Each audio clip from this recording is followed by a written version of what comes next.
विषय लेकर आया हूँ रीतिकाल की प्रमुख प्रवृत्तियां या विशेषताएं। रीतिकाल को लेकर कुछ बच्चों के सवाल थे, कमेंट थे कि लिखा कम करें बोर्ड पे और समझाएं अधिक। बहुत कम लिखा था और उससे अधिक जो है बातें डिस्कस की जाती, बहुत सारी चीज़ें समझाई जाती हैं, लेकिन थोड़ा बहुत तो जो आवश्यक होता है वो आवश्यक सामग्री नोट करनी ही पड़ती है ताकि विद्यार्थी दोबारा से उसको जूम करके देख लें और पढ़ लें। और कुछ बच्चों के देखिए गाइड में से पढ़ लेंगे, बोर्ड पे लिखा हुआ समझाया जाए ज़्यादा।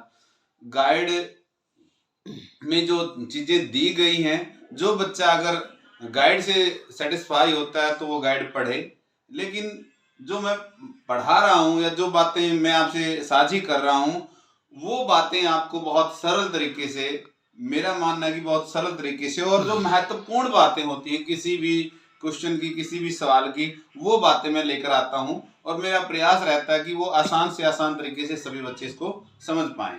उम्मीद करता हूं कि रीतिकाल की प्रवृत्तियों को भी जो है सभी बच्चे अच्छे से समझ पाएंगे। आइए शुरू करते हैं रीतिकालीन काव्य की प्रमुख प्रवृत्तियां या विशेषताएं। कई बच्चे यहाँ पे उलझते हैं प्रवृत्तियां या विशेषताएं। प्रवृत्ति कही है, विशेषता की है, एक ही बात है। उसके बाद है कि रीतिकाल में है क्या। अब हमने रीतिकाल की परिस्थितियों के बारे में पढ़ा भी, कैसे कैसे थी, राजनीतिक, सामाजिक, धार्मिक, सांस्कृतिक कैसी कैसी परिस्थितियां थी। जिस प्रकार की परिस्थितियां होंगी उसी प्रकार का साहित्य होगा, ये पिछले वीडियो में हमने बातचीत की थी। अब रीतिकालीन जो व्यवस्था थी, राजनीतिक व्यवस्था, वो राजतंत्र और सामंतवादी व्यवस्था थी। और इन दोनों व्यवस्थाओं ने, राजतंत्र और सामंतवादी व्यवस्था ने कला और साहित्य को पूरी तरह से अपने रंग में रंगा हुआ था। और इन कवियों पर ये जो बाह्य परिस्थितियां थी इनका प्रभाव ज्यादा पड़ा। इन कवियों पर जो बाह्य परिस्थितियां थी, चाहे वो राजनीतिक, सामाजिक, धार्मिक परिस्थितियां थी, उनका प्रभाव इन कवियों पे, इन कवियों से मतलब है रीतिकालीन कवियों से, रीतिकालीन कवियों पर अधिक हावी हो गई। और ये कवि जो है सब अनुभूति, लोक जीवन या आत्म अभिव्यक्ति को भूलकर उससे किनारा करके किस प्रकार का साहित्य लिख रहे थे, आश्रयदाता के मनोरंजन हेतु काव्य रचने लगे। इसलिए इनसे आम आदमी दूर हो गया, लोक जीवन दूर रहा और सब अनुभूति का काव्य नहीं लिख पाए और लोक जीवन से भी ये दूर रहे। लेकिन यहां एक बात ध्यान देने योग्य है कि रीति मुक्त कवि जो है वो सब अनुभूति का काव्य लिख पाए हैं। ये रीति सिद्ध और रीति बद्ध कवियों में जो है लागू होती है बात, ये ध्यान रखें बच्चे। अब रीति काल में कौन कौन सी प्रमुख प्रवृत्तियां, सबसे पहले जो है ज्यादातर विद्वान इसी को गिनते हैं, पर नंबर में कुछ नहीं रखा, कोई सी भी पहले बाद में कोई सी भी पढ़ सकते हो, चर्चा कर सकते हो, लेकिन कम से कम इतनी प्रवृत्तियों के बारे में चर्चा हो कि आप रीति काल को अच्छे से उसके साथ न्याय कर पाओ।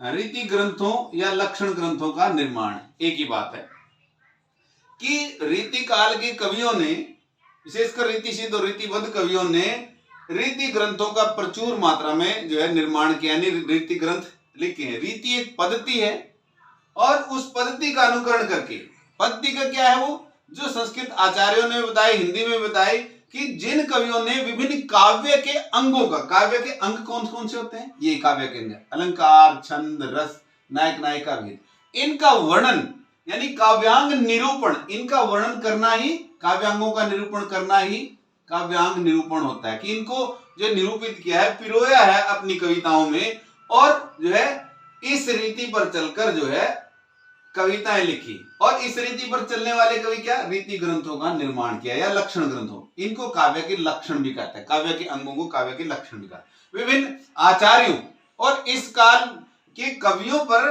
विशेषकर जो है किन आचार्यों को, जो संस्कृत के आचार्य थे, ये विभिन्न आचार्य हमें दिखाई पड़ते हैं जिनका प्रभाव इन कवियों पर, दंडी है, मम्मट है, राजशेखर है, विश्वनाथ है, जगन्नाथ है और भानुदत्त है।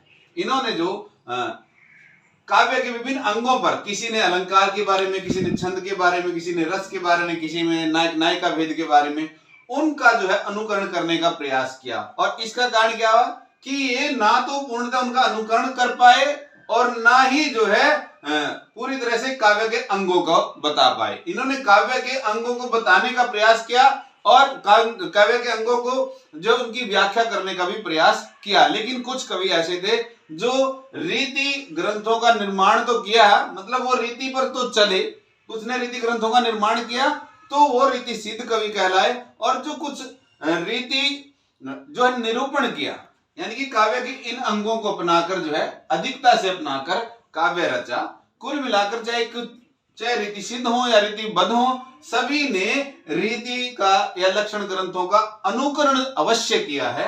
और कुछ कवियों ने जो है उसको जो है उनकी व्याख्या भी प्रस्तुत करने का प्रयास किया। और ऐसे में जो है ये जो है काव्य कई जगह बोझिल दिखाई पड़ता है कि ये रीति ग्रंथों में उलझ कर रह गए, इनकी सब अनुभूति या आत्म अभिव्यक्ति जो है वो छुप गई है और जो है अलंकार जाल या काव्यांगों में ही उलझ कर पड़े हुए दिखाई पड़ते हैं कई जगह।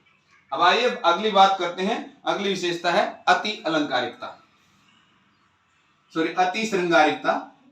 अति श्रृंगारिकता, अति श्रृंगारिकता में कि इन्होंने श्रृंगार के दो पक्ष होते हैं, श्रृंगार के दो पक्ष होते हैं, संयोग श्रृंगार और वियोग श्रृंगार। जैसा कि आपको पता है कि सभी बच्चों को कि श्रृंगार रसों का राजा है और इन कवियों को जैसा इनका दरबारी वातावरण था, राजशाही थी, सामंतवादी व्यवस्था थी और पूरा जैसे हमने राजनीतिक परिस्थितियों में पढ़ा, राजनीतिक परिस्थितियां कहते कि इन दरबारों में, मुगलों में विशेषकर उस समय के जो नवाब थे, सामंत थे, तो सबके दरबारों में सुरा सुराई और सुंदरी का जो है से महफिलें सजी रहती थी। और ऐसे में श्रृंगार की जो है बातें होना लाजमी था। और इन कवियों ने श्रृंगार के संयोग और वियोग दोनों पक्षों को जो है वर्णित किया है। लेकिन रीतिकालीन कवियों का वियोग में ज्यादा मन लगा है, क्योंकि वियोग ही वो है जहां जो है श्रृंगार का गहरे से पता लगता है।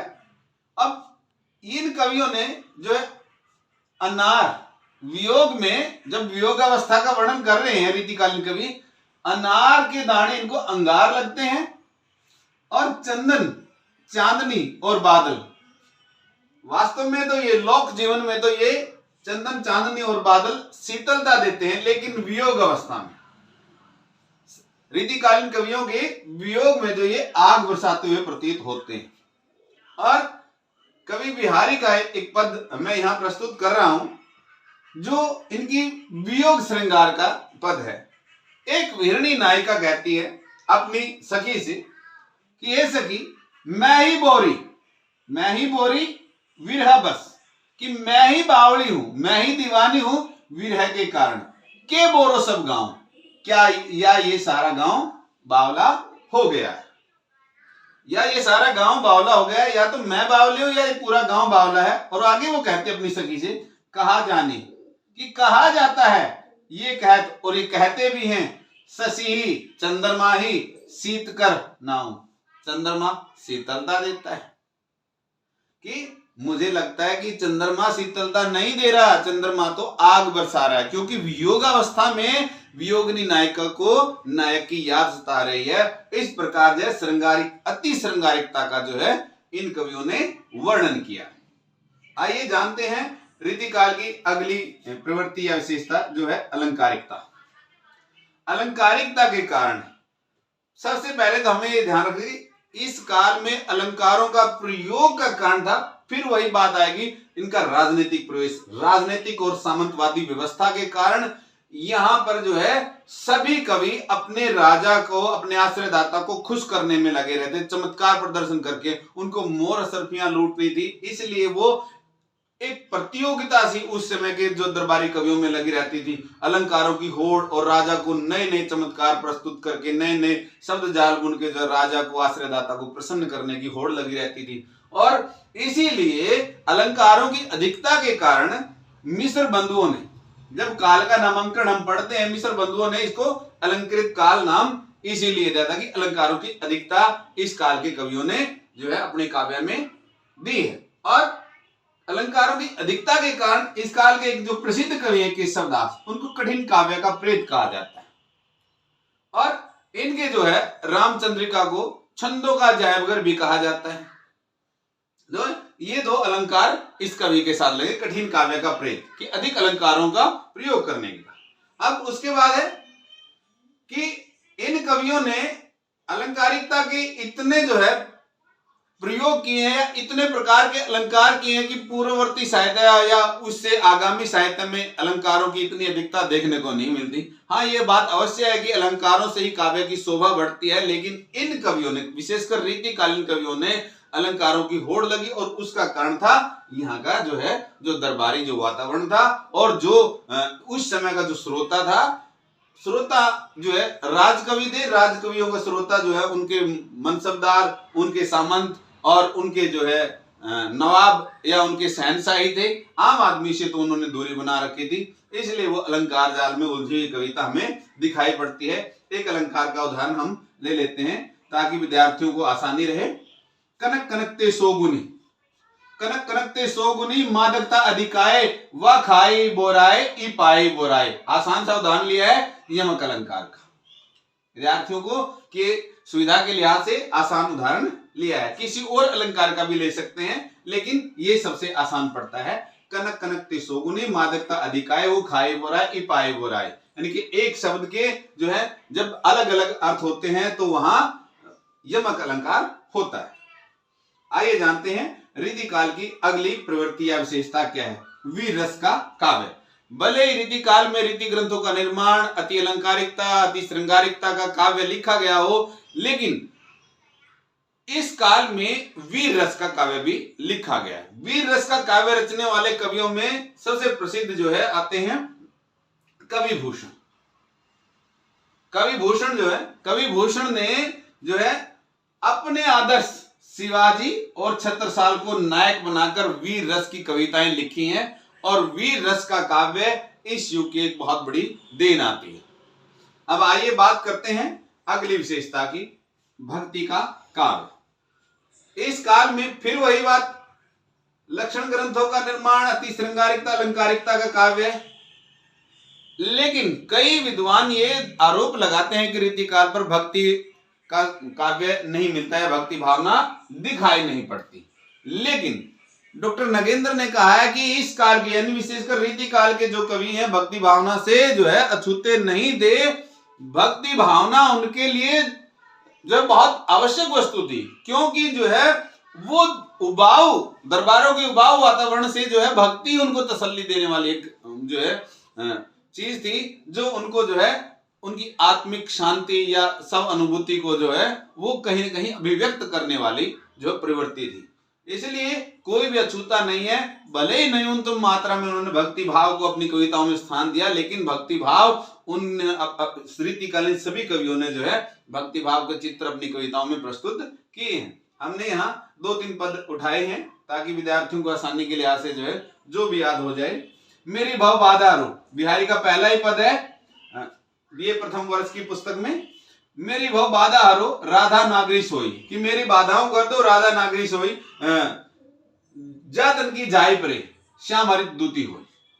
बिल्कुल आसान पद लिया है। एक और है, कब को टेरत दीन रट, कब को टेरत दीन रट होत न श्याम सहाय, तुमको लगी जगत गुरु जगत बाय। और फिर एक और है, या अनुरागी चित्त की गति समझे नहीं कोई, जो जो बूढ़े श्याम रंग त्यों त्यों उज्जवल होय। ये विद्यार्थी ये सबसे आसान रहेगा, लेकिन फिर भी मैंने 3 उठाए हैं ताकि विद्यार्थियों को पद ढूंढने में मुश्किल ना हो। जिस विद्यार्थी को जो आसान लगे वो जो है भक्ति भाव के उस पद को ले सकता है कि या अनुरागी, यहां से है, या अनुरागी चित्त की गति समझे नहीं कोई, जो जो बूढ़े श्याम रंग त्यों त्यों उज्जवल होय। अब आगे बात करते हैं नीति का काव्य। बिहारी या रीतिकालीन जितने भी कवि हैं सबके ऊपर जो है अति श्रृंगारिकता अति अलंकारिकता का जो है एक मोहर सी लगी हुई है कि ये तो श्रृंगारिक और अति अलंकारिकता की कविता लिखते हैं। लेकिन इस काल के कवियों में बहुत बड़ा वर्ग एक ऐसा था जिनमें वृंद गिरिधर जैसे कवि थे जो नीति का काव्य लिखते थे, और नीति का काव्य जो समाज को संचालित करता है, समाज को नई दिशा देता है। ये कवि भी उस समय जितना भी इनसे बन पा रहा था, जहां भी संभव होता तो वो नीति का काव्य अवश्य लिखते थे। और इन कवियों ने भी नीति की बातें दी है, क्योंकि समाज एक नियमों पर चलता है। उस समय का समाज भी जो है आज तक जो चलायमान है, क्योंकि वहीं से बहुत सारी बातें जो है सीख सीख कर जो है समाज आगे बढ़ा है। और नीति का काव्य भी इन कवियों ने जो है जहां संभव हुआ लिखा है। विशेषकर वीरेंद्र गिरिधर के दोहे जो है होते हैं, लेकिन यहाँ मैंने बिहारी का ही, क्योंकि ज्यादातर विद्यार्थियों की जो है पाठ्य पुस्तकों में ये या तो पढ़ चुके हैं या पुरानी पुस्तकें उनके पास रही होंगी, तो जो आसान उदाहरण है वही मैंने विद्यार्थियों की सुविधा के लिहाज से उस उदाहरण को ही अपने इस क्वेश्चन में उठाया है। नर अरु, नर अरु, नर पुरुष अरु और नल नीर पानी के नल की गति एक जैसी होती है, एक के करी जोड़ी, एक के जैसी जोड़ी जाती है, कही जाती है। जै तो नीचा हवे चले, वो जितना नीचे होकर चलेगा, चाहे पानी का नल हो या पुरुष हो। पुरुष अगर गर्दन नीचे करके झुककर चलता है तो समझ लीजिए उसका व्यक्तित्व उतना ही ऊंचा है। पानी के नल को जितना नीचे दबाया जाएगा उसका प्रवाह उतना ही ऊंचा होगा। तो यहां कहा गया है तो ऊंचो होई, ये नीति की बात है। यानी समाज में जो है, और एक जो पद आता है, नहीं पराग नहीं मधुर न मधु नहीं विकास यही काल अली कली सो बंदा आगो कौन हवाल, ये भी नीति का पद है। क्योंकि समाज में जब आप नकारात्मक रास्ते पर चलते हैं तो आप समाज में नकारात्मकता फैलाते हैं, इसलिए वो उदाहरण रूप में जो है वो बात कही गई, नहीं पराग नहीं मधुर मधु नहीं विकास यही काल अली कली सो बंदा आगो कौन हवाल। जिस विद्यार्थी को जो उदाहरण आसान लगे उस उदाहरण को जो है अपने क्वेश्चन में वो सम्मिलित कर सकते हैं, उत्तर में सम्मिलित कर सकते हैं। सॉरी, प्रकृति चित्रण। इस काल के कवियों ने भले ही दरबारी साहित्य लिखा हो, राजाओं को आश्रयदाताओं को खुश करने के लिए काव्य लिखा हो, लेकिन प्रकृति से कवि इस काल के कवि अछूते नहीं थे। इस काल के कवियों ने प्रकृति के आलम्बन उद्दीपन दोनों रूपों का चित्रण किया है। आलम्बन रूप का चित्रण करने वाले कवि जो है सेनापति और पद्माकर हैं, जिनका मन जो है आलम्बन रूप में अवश्य में निभा, लेकिन ज्यादातर कवियों ने उद्दीपन भाव का ही जो है चित्रण किया है। और इनके लिए जो है वही फिर ऊपर वाला पद हम यहाँ पे ले सकते हैं जो हमने अति श्रृंगारिकता में इस्तेमाल किया था कि मैं ही बोरी बिरहवस के बोरो सब गांव कहीं जानी कहता है सशीषित कर रहा हूं।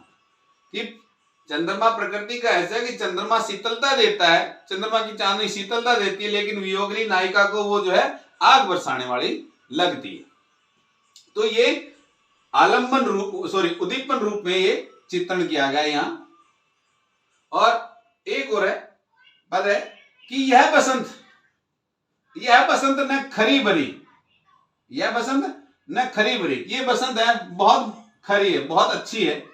गर्म न शीतल बात, ना गर्मी की और ना शीतलता की, ना तो ज्यादा ठंड है ना ही ज्यादा गर्मी है। कहीं क्यों प्रगट देखित कि ऐसा कि तुम सामने प्रकट होते देखो, अपने प्रियतम को अपने प्रेमी को सामने प्रकट होते देखो, पुलक पसीजे गात, पुलक यानी कि देखते इतने रोमांचित हो जाओगे बसंत के महीने में कि जो है गात शरीर पसीज जाएगा, पसीना आ जाएगा। हरियाणवी गीतों में भी कहा जाता है, सभी बच्चे जानते होंगे, बुड्ढी लगाई मस्त आई फागुन में, वही हाल यहाँ की नायिका का दिखाई पड़ता है। अब बात करते हैं भाषा। रीतिकाल में जो है मुख्यतः यानी मध्यकाल की जो भाषा थी, साहित्यिक भाषा ब्रज थी, और इन कवियों ने जी ब्रज भाषा का खुलकर प्रयोग किया है, क्योंकि ये दिल्ली के आसपास के क्षेत्र की भाषा थी, और जहां जो है राजा बैठा होता है उसके आसपास की उसके क्षेत्र की भाषा ही उस समय की साहित्यिक भाषा अवश्य होती है या कही जाती है, वही बनती है। क्योंकि राजा के आसपास राजा का दरबार या उसके जो है शागिर्द, उसके मंत्रिमंडल या उसके कर्मचारी सभी उस भाषा का प्रयोग करें।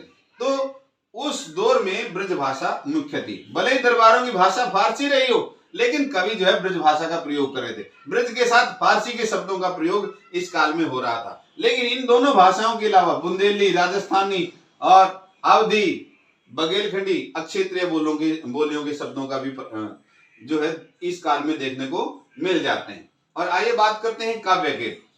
काव्य का जो है इन कवियों ने मुक्त रूप, कारण था इन कवियों के पास कहने के लिए जो है भक्तिकालीन कवियों की तरह जो है लंबी लंबी बातें, नए बड़े बड़े आदर्श, बड़ी बड़ी कहानियां नहीं थी, और दूसरा कारण है कि इन कवियों को जो है दरबारी और सामंती वातावरण को जो है अपने आश्रयदाता को, अपने नवाबों को, अपने रजवाड़ों को उस समय खुश करना था। इसी कारण जो है लंबी बात सुनने का या प्रबंध काव्य लिखने का ना तो इनके पास अवसर था और ना ही इनके जो श्रोता थे, जो विभिन्न सामंत या शहंशाह, उनके पास इतना समय नहीं था। इसलिए इन्होंने जो है काव्य के मुक्तक रूप को चुना। एक तो दरबारी वातावरण के कारण, दूसरा इनके पास इतनी बातें थी नहीं कि ये प्रबंध काव्य को रच पाए। कारण था कि इनका पूरा ध्यान अपने आश्रयदाता को, अपने राजा को खुश करने में लगे रहते थे। ऐसे में लंबी बात कहना इनको न्याय संगत नहीं लगा और इनकी दौड़ थी राजा से मोहर असरफियां निकलवाना। इसलिए छोटी छोटी चुटकीली बातों के लिए इन्होंने काव्य के मुक्तक रूप को ही चुना है। और काव्य के अन्य अंगों की बात हम ऊपर कराएं, चाहे श्रृंगारिकता की बात हो या अलंकारिकता की बात हो, तो उम्मीद करता हूं कि रीतिकाल की प्रमुख प्रवृत्तियां या विशेषताओं के इस सवाल को सभी विद्यार्थी अच्छे से समझेंगे। और जिस विद्यार्थी की कोई भी जो सवाल हो रीतिकाल की प्रवृत्तियों को लेकर, वो कमेंट सेक्शन में डालें और उनका जवाब जो है उनको अगली वीडियो में अवश्य मिलेगा। धन्यवाद।